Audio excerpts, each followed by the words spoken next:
Et, sans détour, tout sauf ce qui était là dans la poche intérieure, derrière la couture arrachée un soir de fête. Ce qui était là n'était plus dit, mais ça existait encore dans le présent. Je rêvais des nuits sans sommeil où nous vivions dans l'empressement du monde. La peau effleurée, à peine, mains qui redessinaient les os. Entre les accros, là, sous le fil, on sentait le passage de l'aiguille des doigts sur le tissu. Comme une ampoule, pour que ça coule et que ça sèche. Enterré depuis.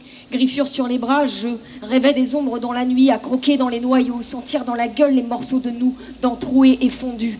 Et, dans le matin, dans le silence du matin, ramper en dehors, spectre. Ombre sur les murs, ongles noirs, dos courbé, longiligne, suture, chair dévorée, éclate, main sur les touches, pas le son. Comme un film en Super 8 monté à l'envers, couleur jaunie dans la valise humide, craquement. Pellicule, souffle du projecteur, cut, vivre sur l'amorce, tu reprends la bande, tu la découpes, tu la rallonges, tu réinventes, cut, et puis plus rien. Le blanc sur l'écran et c'est tout. Pencher la tête au plus près du bois pour entendre ce qu'il y a après le son. Révolte muette, bain de boue sur ton corps endormi, yeux dans la boîte, robe rose, flotte, danse, serpentine.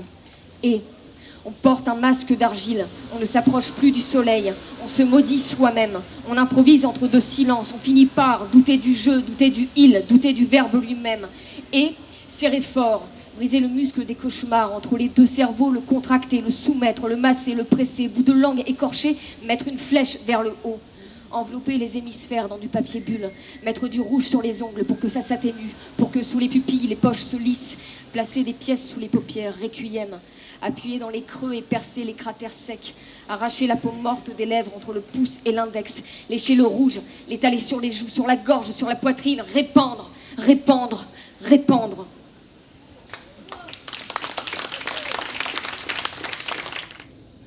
Je reste à peu près sur le même thème. On pose des questions. Il y a toujours une question à poser, une question sur le fil, une question légitime. La réponse importe peu, ce n'est pas la réponse qui est essentielle, c'est la question. Même si la question n'est pas une question.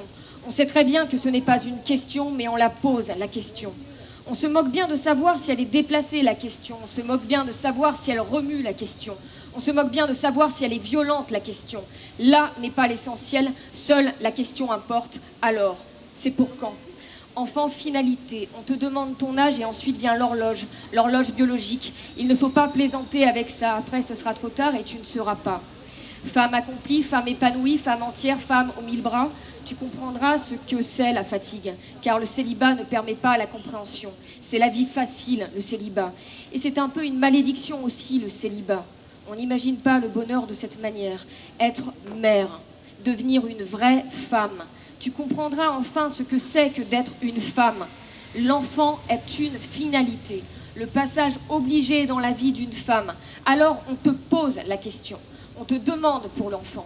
Il n'y a pas le choix, c'est le passage obligé. Fille, jeune femme, femme puis mère. La mère fait disparaître la femme, on dissocie parfois les deux termes. Tu es mère avant d'être femme, c'est comme ça, là-bas. On veut poser la question, alors on la pose la question et le pendule s'est arrêté. Il n'y a plus sur le bras la trace d'un quelqu'un. On a offert les boucles d'oreilles à l'autre fille, celle capable d'enfanter. Et toi, on te pose la question. Noël, repas, supermarché, la rue, travail, parfois on a la phrase terrible qui interrompt le rêve et on ne pose pas la question. On pose un constat. Il est trop tard. Et la réponse importe peu. On pose la question, on pose le constat. On fait le deuil à ta place. On te dit que tu ne sauras pas, que tu ne comprendras jamais. Mais on ne sait pas finalement pourquoi l'enfant n'est pas une finalité. Pourquoi l'enfant ne viendra jamais. Pourquoi ce n'est pas une fatalité. Pourquoi il n'y a pas de tristesse dans cette phrase-là. On te pose la question, puis le constat. Puis on dépose la plainte. On te plaint.